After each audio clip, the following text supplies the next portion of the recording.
Good afternoon. Please have a seat. I come to Israel with a single message. You're not alone. You are not alone. As long as the United States stands, and we will stand forever, we'll not let you ever be alone. Most importantly, I know the recent terrorist assault on the people of this nation has left a deep, deep wound. More than 1,300 innocent Israelis killed, including at least 31 American citizens by the terrorist group Hamas. Hundreds of young people at a music festival. The festival was for peace, gunned down as they ran for their lives. Scores of innocents, from infants to elderly grandparents, Israelis and Americans, taken hostage. Children slaughtered, babies slaughtered, entire families massacred. Rape, beheadings, bodies burned alive. Hamas committed atrocities that recall the worst ravages of ISIS, unleashing pure, unadulterated evil upon the world. There's no rationalizing it, no excusing it, period. The brutality we saw would have cut deep anywhere in the world, but it cuts deeper here in Israel. October 7th, which was a sacred Jewish holiday, became the deadliest day for the Jewish people since the Holocaust. It has brought to the surface painful memories and scars left by millennia of anti-Semitism and the genocide of the Jewish people. The world watched then, it knew, and the world did nothing. We will not stand by and do nothing again. Not today, not tomorrow, not ever. To those who are living in limbo, waiting desperately to learn the fate of a loved one, especially to families of the hostages, you're not alone. We're working with partners throughout the region, pursuing every avenue to bring home those who are being held captive by Hamas. I can't speak publicly about all the details, but let me assure you, for me, as the American president, there's no higher priority than the release and safe return of all these hostages. To those who are grieving, a child, a parent, a spouse, a sibling, a friend, I know you feel like there's that black hole in the middle of your chest. You feel like you're being sucked into it. The survivor's remorse, the anger, the questions of faith in your soul, staring at that empty chair, sitting Shiva, the first Sabbath without them. They're the everyday things, the small things that you miss the most. The scent when you open the closet door. The morning coffee you shared together. The bend of his smile, the perfect pitch of her laugh. The giggle of your little boy, the baby. For those who have lost loved ones, this is what I know. They'll never be truly gone. There's something that's never fully lost. Your love for them and their love for you. And I promise you'll be walking along some days and say, what would she or he want me to do?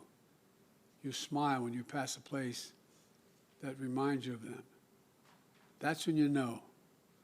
When a smile comes to your lips before a tear to your eye, that's when you know you're going to fully make it. That's what will give you the fortitude to find light in the darkest hours. When terrorists believe they could bring you down, bend your will, break your resolve. But they never did, and they never will.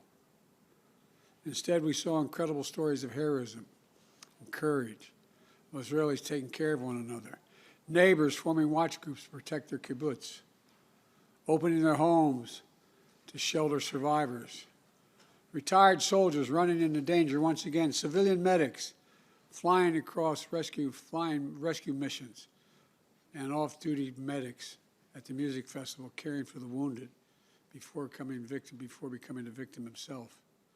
Volunteers retrieving bodies of the dead so families could bury their loved ones in accordance with Jewish tradition. Reservists leaving behind their families, their honeymoons, their studies abroad without hesitation, and so much more. The state of Israel was born to be a safe place for the Jewish people of the world. That's why I was born. I've long said, if Israel didn't exist, we'd have to invent it. While it may not feel that way today, Israel must again be a safe place for the Jewish people. And I promise you, we're going to do everything in our power to make sure that it will be. 75 years ago, just 11 minutes after its founding, President Harry S. Truman and the United States of America became the first nation to recognize Israel. We've stood by your side ever since. We're going to stand by your side now. My administration has been in close touch with your leadership from the first moments of this attack. We're going to make sure you have what you need to protect your people, to defend your nation. For decades, we've ensured Israel's qualitative military edge. And later this week, I'm going to ask the United States Congress for an unprecedented support package for Israel's defense. We're going to keep Iron Dome fully supplied so it can continue standing sentinel over Israeli skies, saving Israeli lives. We've moved U.S. military assets to the region, including positioning the USS Ford Carrier Strike Group in the Eastern Mediterranean, with the USS Eisenhower on the way to defer further aggression against Israel and to prevent this conflict from spreading. The world will know that Israel is stronger than ever. And my message to any state or any other hostile actor thinking about attacking Israel remains the same as it was a week ago. Don't. Since this terrorist attack took place, we've seen it described as Israel's 9/11. Though for a nation the size of Israel, it was like 15 9/11s. The scale may be different, but I'm sure those horrors have tapped into some kind of primal feeling in Israel, just like it did and felt in the United States. Shock, pain, rage, an all-consuming rage. I understand, and many Americans understand. You can't look at what has happened here to your mothers, your fathers, your grandparents, sons, daughters, children, even babies, and not scream out for justice. Justice must be done. But I caution this: while you feel that rage, don't be consumed by it. After 9/11, we were enraged in the United States. While we sought justice and got justice, we also made mistakes. I'm the first U.S. president to visit Israel in time of war. I've made wartime decisions. I know the choices are never clear or easy for the leadership. There's always cost, but it requires being deliberate. It requires asking very hard questions. It requires clarity about the objectives and an honest assessment about whether the path you're on will achieve those objectives. The vast majority of Palestinians are not Hamas. Hamas does not represent the Palestinian people. Hamas uses innocent families in Gaza as human shields, putting their command centers, their weapons, their communications tunnels in residential areas. Palestinian people are suffering greatly as well. We mourn the loss of innocent Palestinian lives like the entire world. I was outraged and saddened by the enormous loss of life yesterday in the hospital in Gaza. Based on the information we've seen to date, it appears the result of an errant rocket fired by a terrorist group in Gaza. The United States unequivocally stands for the protection of civilian life during conflict, and I truly grieve for the families who were killed or wounded by this tragedy. The people of Gaza need food, water, medicine, shelter. Today I asked the Israeli cabinet, who I met with for some time this morning, to agree to the delivery of life-saving humanitarian assistance to civilians in Gaza, based on the understanding that there will be inspections and that the aid should go to civilians, not to Hamas. Israel agreed the humanitarian assistance can begin to move from Egypt to Gaza. Let me be clear: if Hamas diverts or steals the assistance, they will have demonstrated once again that they have no concern for the welfare of the Palestinian people. And it will end. As a practical matter, it will stop the international community from being able to provide this aid. We're working in close cooperation with the government of Egypt the United Nations and its agencies like the World Food Program and other partners in the region to get trucks moving across the border as soon as possible.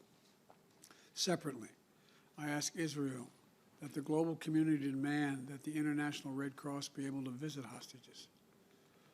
I just demanded that the United States fully, a just demand that the United States fully supports. Today, I'm also announcing $100 million in new U.S. funding for humanitarian assistance in both Gaza and the West Bank. This money will support more than 1 million displaced and conflict-affected Palestinians, including emergency needs in Gaza. You are a Jewish state. You are a Jewish state, but you're also a democracy. And like the United States, you don't live by the rules of terrorists. You live by the rule of law. And when conflicts flare, you live by the law of wars. What sets us apart from the terrorists is we believe in the fundamental dignity of every human life. Israeli, Palestinian, Arab, Jew, Muslim, Christian, everyone. You can't give up what makes you who you are. If you give that up, then the terrorists win, and we can never let them win. You know, Israel's a miracle, a triumph of faith and resolve and resilience over impossible pain and loss. Think about October 7th, the Jewish holiday, where you read about the death of Moses, a tragic story of a profound loss to an entire nation, a death that could have left hopelessness in the hearts of the entire nation.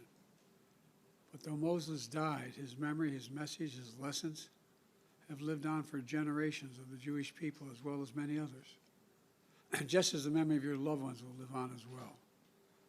After reading the story of Moses' death, those who observed the holiday began reading the Torah from the very beginning. The story of creation reminds us of two things. First, that when we get knocked down, we get back up again, and we begin anew. And second, when we're faced with tragedy and loss, we must go back to the beginning and remember who we are. We are all human beings, created in the image of God with dignity, humanity, and purpose. In the darkness, to be the light unto the world is what we're about. You inspire hope and light for so many around the world. That's what the terrorists seek to destroy. That's what they seek to destroy. Because they live in darkness, but not you, not Israel. Nations of conscience like the United States and Israel are not measured solely by the example or power. We're measured by the power of our example. That's why, as hard as it is, we must keep pursuing peace. We must keep pursuing a path so that Israel and the Palestinian people can both live safely, in security, in dignity, and in peace. For me, that means a two-state solution. We must keep working for Israel's greater integration with its neighbors.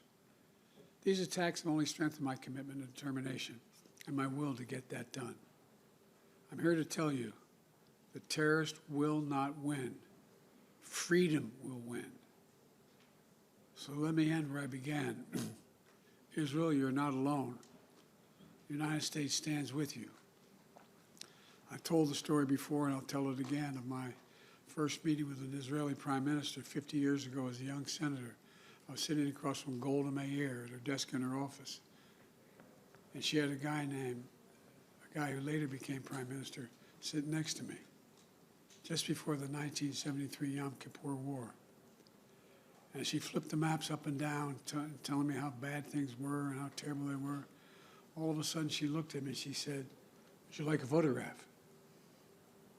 I looked at her. She got up from her desk and walked out into that hallway. I think it's marble flooring.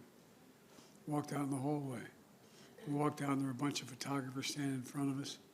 We were standing shoulder to shoulder. And without her looking at me, she said to me, knowing I'd hear her, "Why do you look so worried, Senator Biden?" And I said, "Worried? Like, of course I'm worried." And she looked at me and she didn't look. She said, "We don't worry, Senator. We Israelis have a secret weapon. We have nowhere else to go." Well, today, I say to all of Israel, the United States isn't going anywhere either. We're going to stand with you. We'll walk beside you in those dark days. And we'll walk beside you in the good days to come. And they will come. As you say in Hebrew, which I'm not going to attempt to do because I'm such a terrible linguist, I'll say it in English. The people of Israel live. The people of Israel live. Israel will be safe, secure, Jewish, and democratic state today, tomorrow, and forever. May God protect all those who work for peace. God save those who are still in harm's way. Thank you very much. Mr. President, what is your red line that would prompt U.S. military involvement?